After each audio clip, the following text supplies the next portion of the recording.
Good afternoon, ladies and gentlemen, and welcome to the Drums webinar today, Treat Your Data with the Respect It Deserves, how Mazda personalizes customer experiences through smart data activation. We'll be looking at how using a platform to manage data can help actualize the customer experience your audience has always wanted. My name is Naomi Taylor and I'll be your moderator this afternoon. We're joined by Anoma Van Eden, Chief Marketing Officer at Really42, and also Robert Vonk, Manager of Online Marketing and Data at Mazda, who will be divulging their insights into treating data with respect.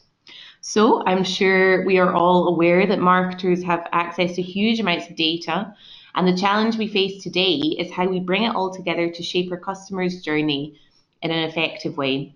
According to the CMO Council report, 43% of marketers are finding it challenging to transform data into real-time action. And according to Gartner, 90% of marketers still struggle to seamlessly connect more than 3 marketing channels at a time. Luckily, the leveraging of smart data to enable personalized customer journeys in real time can be done relatively easy. And ladies and gentlemen, we have Anoma and Robert here today who will be telling us exactly how to do this. A few pieces of housekeeping before we begin. It's a really interactive webinar today, so please ask any questions you have for our hosts in the chat box at the side of your GoToWebinar panel throughout the presentation, and I'll be able to present them at the end. We'll also be recording the webinar and hosting it on thedrum.com/webinar, so you can listen back and share the insights whenever you please. So without further ado, I will pass on to Anoma at Really42. Welcome, Anoma. Thank you, Naomi, and thank you everybody for taking the time to join us this afternoon for the webinar. I'm pleased to be here in Rotterdam today with Robert in the Mazda office, looking at some beautiful shiny new cars on the wall and out in the showroom, which is great. Before I turn it over to Robert, I'd like to share a brief market overview with you. And then after that, Robert will share his approach, implementation, and results in personalizing Mazda's customer experience. Clicker.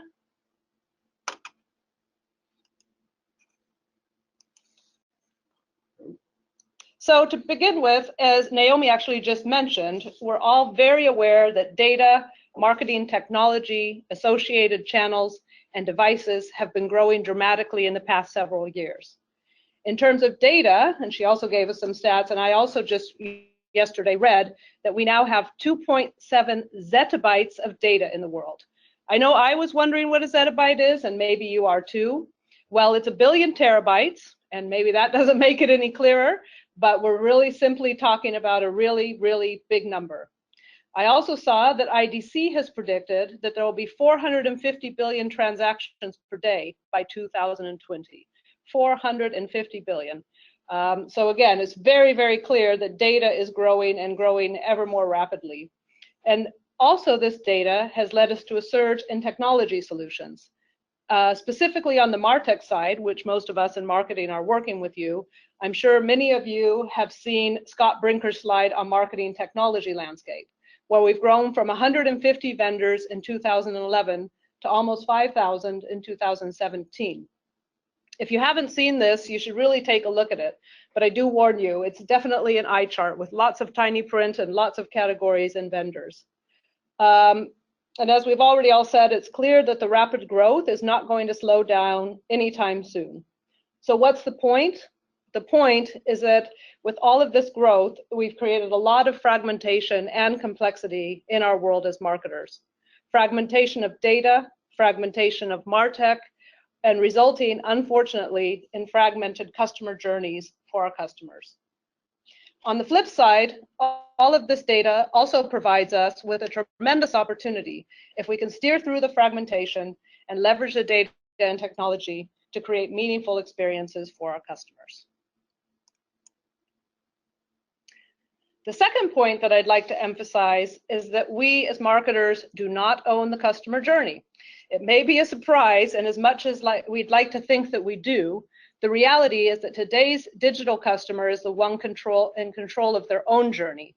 That's right, it's their journey and not ours.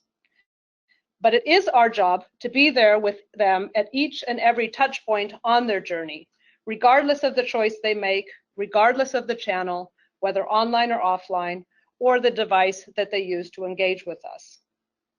We may be setting up the journey with an expectation or desire for the customer to turn left, but also need to anticipate what their needs are and be there ready if they decide to make a right turn instead. But it's also important to remember that in our quest to always be there for our customers, we need to ensure that we're not irritating them with what I'll call death by advertising tactics, but rather captivating them using personalized, relevant messages regardless of how or where they choose to engage. For example, once your customer has purchased something, stop trying to use remarketing to sell them the same thing.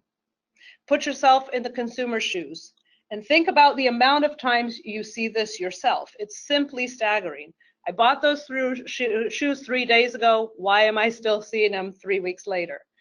Not only does it annoy the customer, it's a waste of your ad budget, and which should definitely be put to good use elsewhere, as we all know.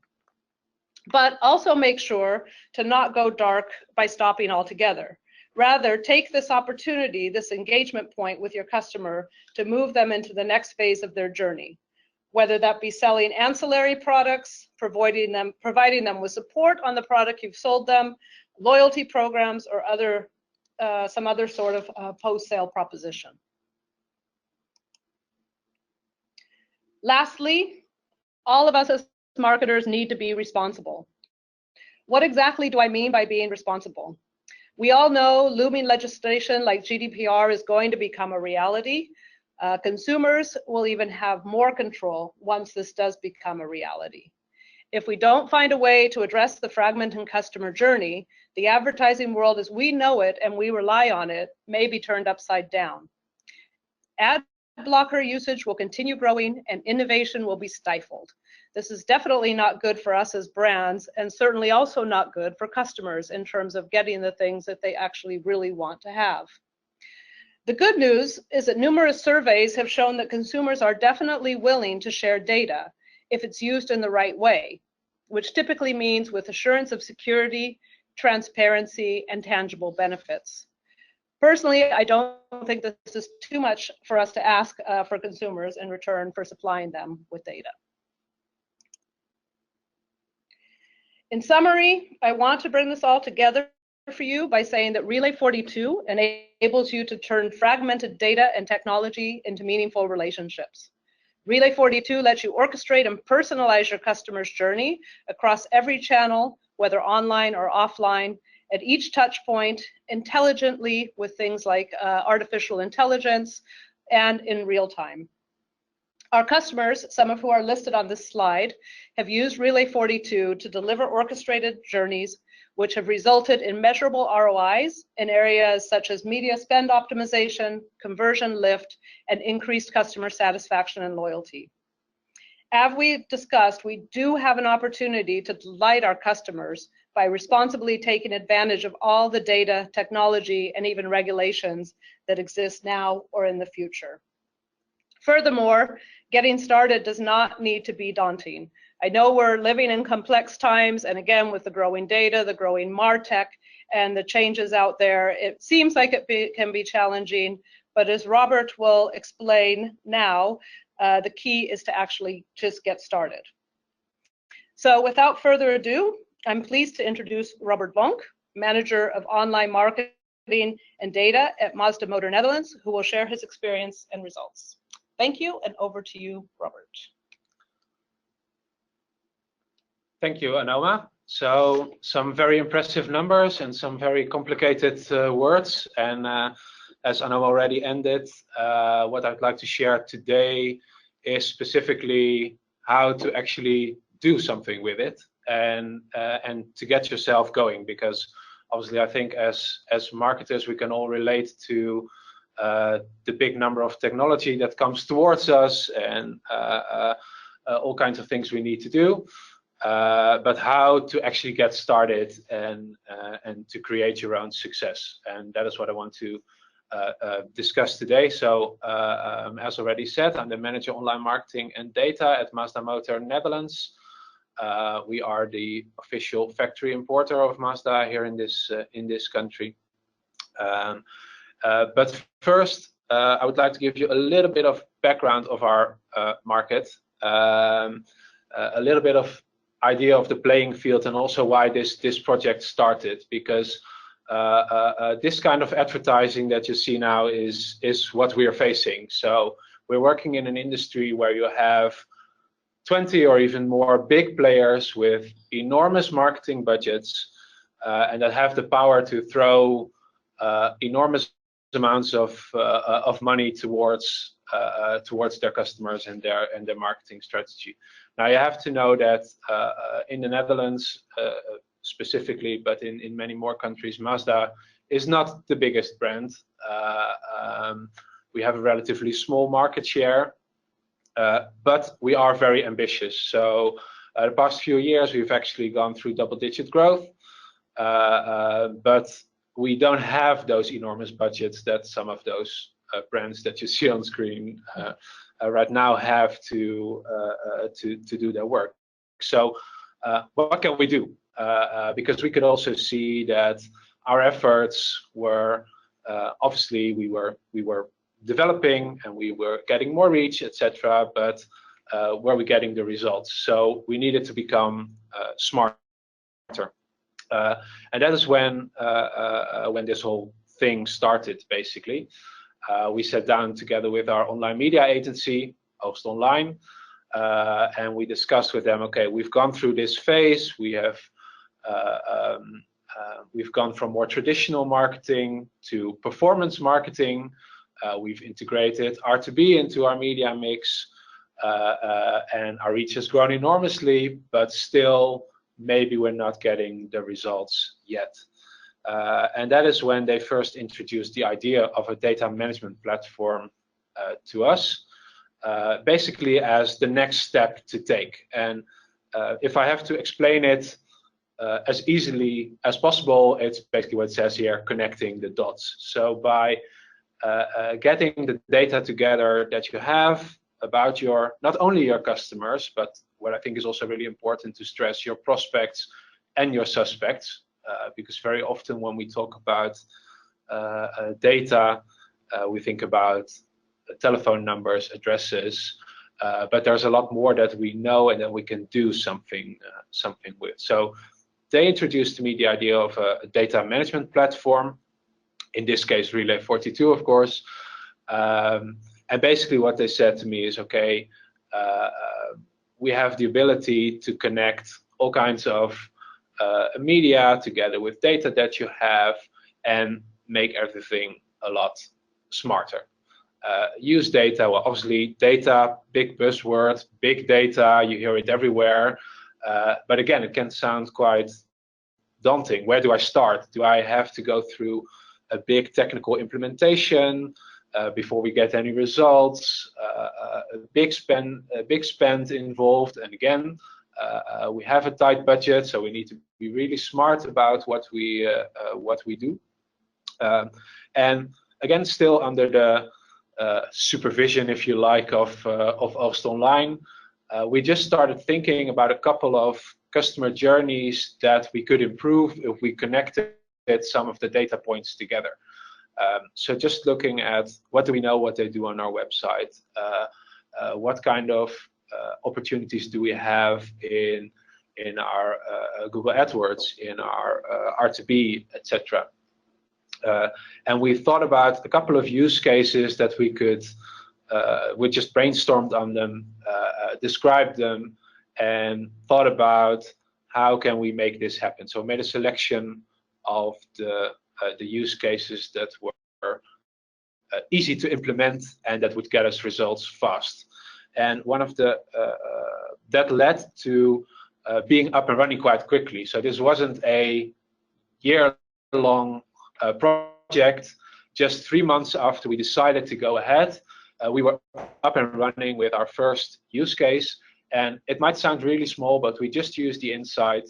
Not everybody that is visiting our website is on the lookout for a new car. We also have people that visit our website because they already own a Mazda, because they want to log into My Mazda, etc. And with this knowledge, we could devise our first use case, which was simply excluding them from all our marketing activities that were aimed at getting them to buy a new car, because obviously they were not open for that, so we wouldn't lose any new leads, and we would just save money. And after a couple of months, we were looking at the results. We did some A/B testing in our audience, and I was quite happy to see that with this very simple use case that was up and running in just a couple of months, we were able to save 8% on our online media spending.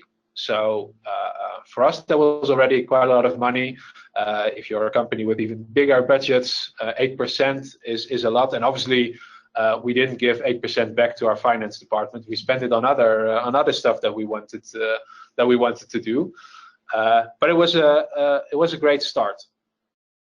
And that led us on to thinking, what can we do next? And as I said, we just looked at a couple of customer journeys and made some new hypotheses about what is something that we can do next. And next step that we did was making it more relevant to the visitors of our website. So here, this really briefly shows what we did. On the left side, you see how the website would look to someone that would just visit this. Obviously, we show our top model, CX-5. It's most relevant to most customers. But maybe you are that person that is in his orientation phase, which we know for a car is quite long. I know some of the Google reports say that it's becoming shorter and shorter, but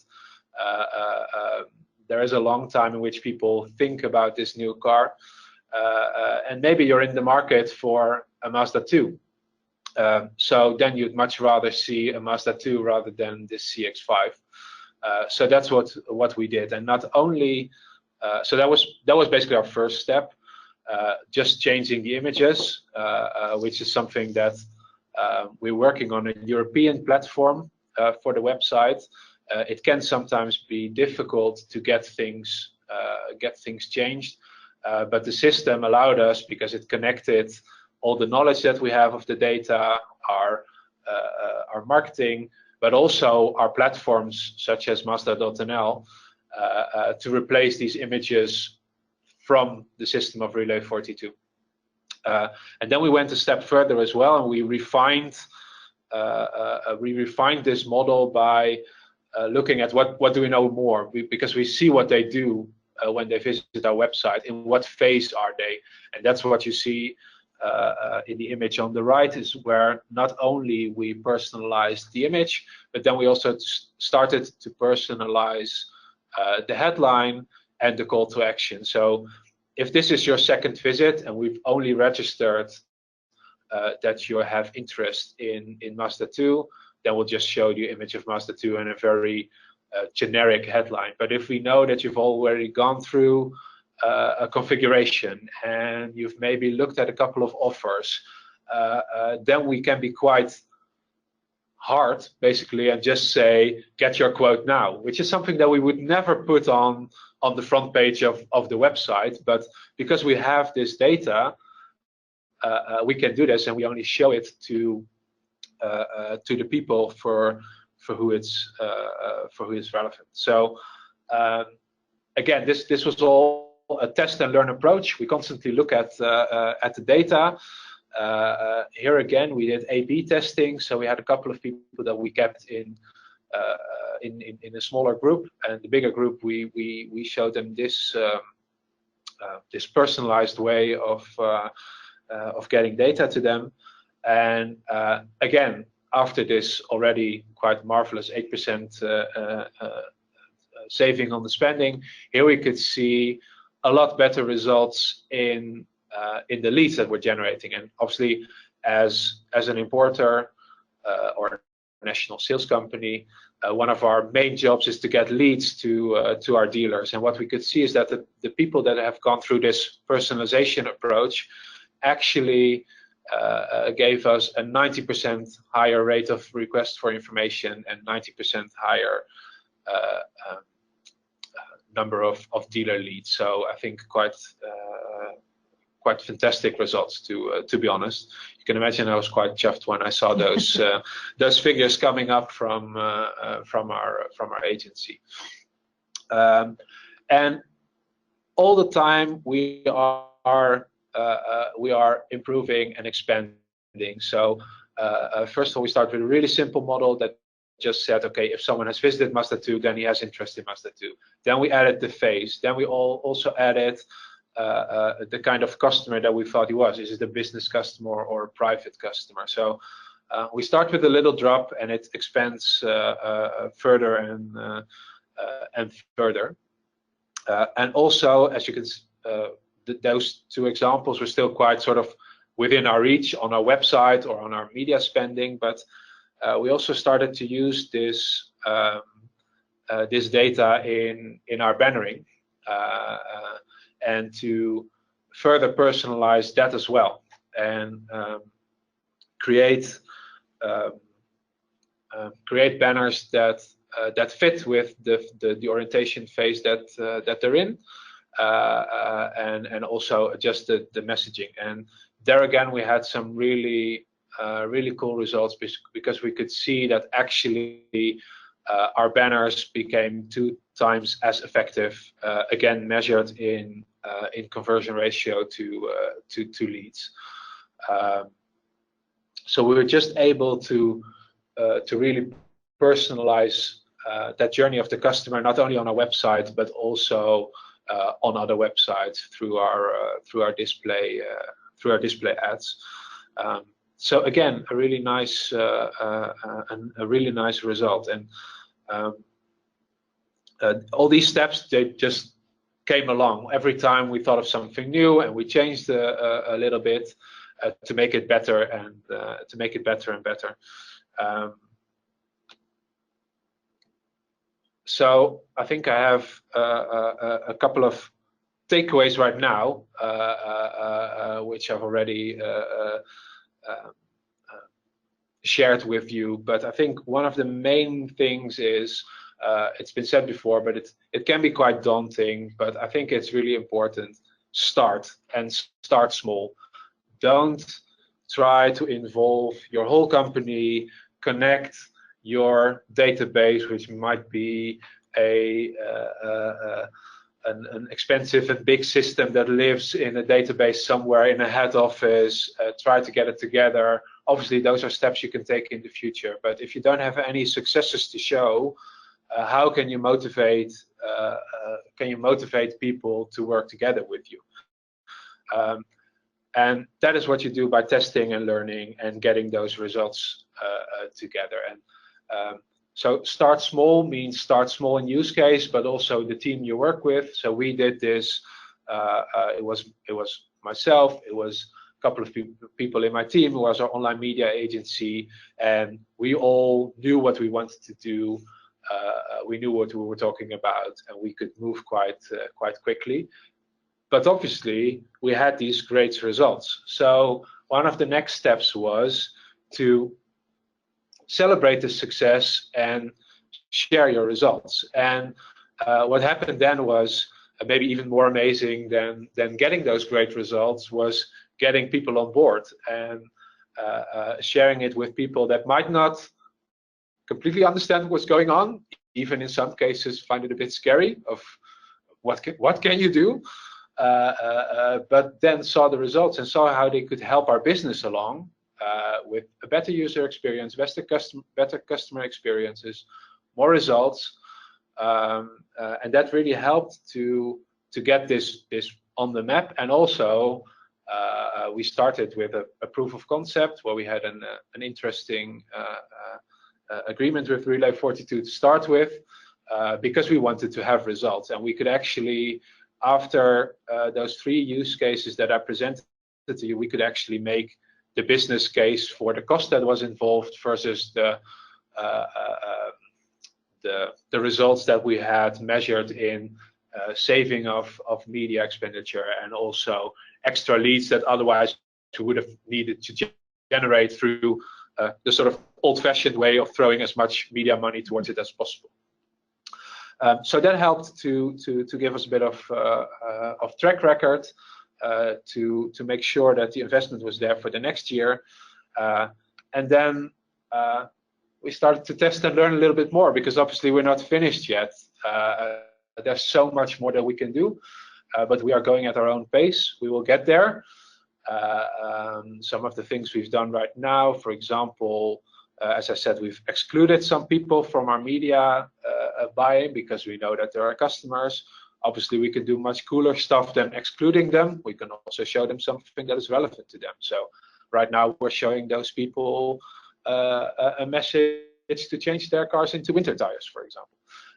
And another next step that that we're going to take will be to connect some other media to it as well, also offline media like direct mail, or well, obviously that's not really offline, but email, to connect all the information we have and expand it even further. So yeah, I think that is a lot that's what I wanted to show. So we're expanding even further. As I said, we're not done. There's more to come. We're going to expand even more. Obviously, the technology will evolve, and we're also constantly tweaking with the things that we've got running. But we're building on it more and more. So that is a little taster, I would like to say, of how we have started to use our data in a smart way, make these better experiences for our customers, which is something that Mazda is really on about, is really within our blueprint. As we say, we want to make these customer experiences as best as possible, and we should do this everywhere, not only in the showroom or in the workshop, but also in our marketing activities. And I think the data allows us to do it that way. So yeah, I think that is what I wanted to tell you today. So I guess there might be some questions now. Thank you so much, Robert. That was great. Really insightful stuff there. You were talking a lot about expanding further. Can you share some ideas and thoughts on your plans with data management platforms at Mazda for the near future, maybe within the next 2 years or so? Well, in a shorter period than 2 years, we're going to focus a lot on what I said in expanding to. So our current use cases are very online marketing focused, but what we want to do now is get those other media on board as well. So we have connected our email service provider, that was quite handy. It was already an existing connection. So we could just add that to the stack, and now we're building up the audience there. So recognizing the people that we have in our database, and that allows us to also give this personalized experience in other media. So that's for the shorter term. In the longer term, I would like to expand that to our larger CRM database as well, so we have even more to connect to, and also refine those journeys even more. I think that is something that will happen. The business market is really important for us, and obviously they're slightly different than private market, so that is where we want to look further and go that way. And another thing that we would like to do is go a little bit further down the funnel as well towards our dealers, because that's obviously one we work closely in cooperation with, and obviously if we can do things together with them and exchange data to even extend that personalized journey into their websites or into their showrooms, that would be really great. Yeah, so big plans then, and lots of things that you can do with different, people that you're involved with at Mazda. That's great, thank you. In the early stages of implementing the DMP, which departments and stakeholders were involved in bringing it on board? And can you share a sort of best practice on how to align the stakeholders and how to convince them really that this is the way forward? Yeah, I think I already shared it a little bit, but again, the secret is start small. So it was really just the person in my team involved in content, myself, and our online media agency. A really small team. Also, the use case only touched us, so to speak. So that made that we could go live really quickly and started to get those results. And then with the results, we started to expand and take other people along.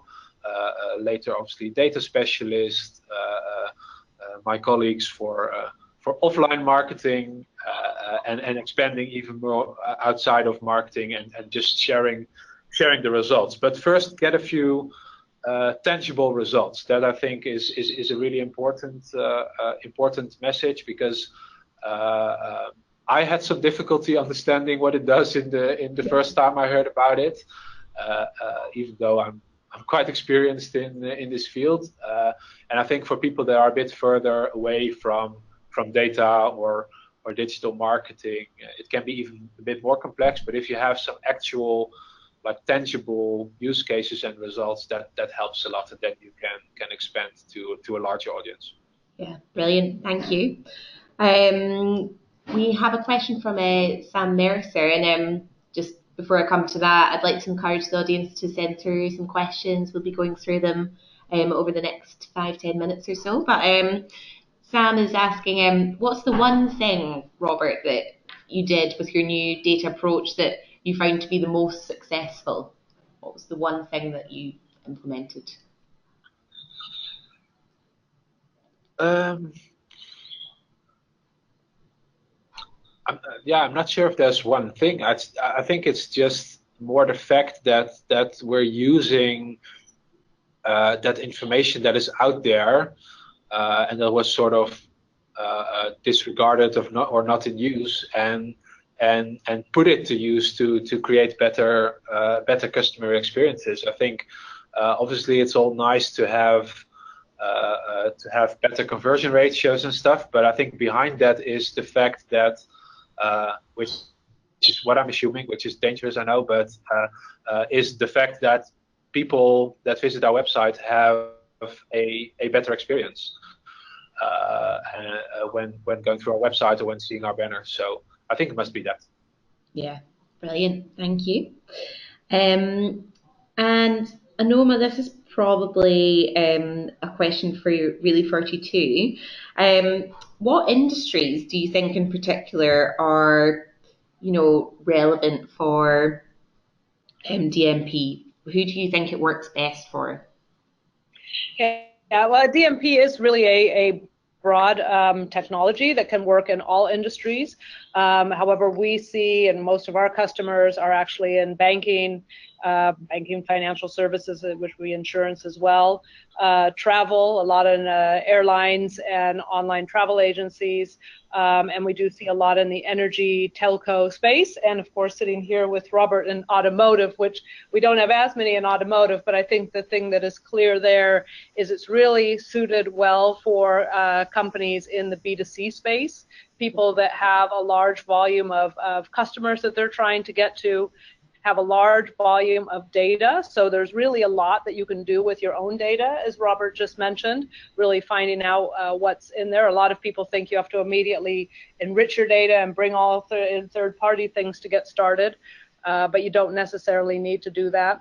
We also see a lot in what the industries I've just mentioned, a lot of them are quite traditional. So a lot of times if you have disruptive competitors coming in with new business models and all of a sudden grabbing a lot of market share, this is also a way to start activating your data and really getting back in front of your customers and starting a dialogue with them. Yeah. So that's also. So do you think that having a DMP is quite crucial for keeping up with the competition going forward?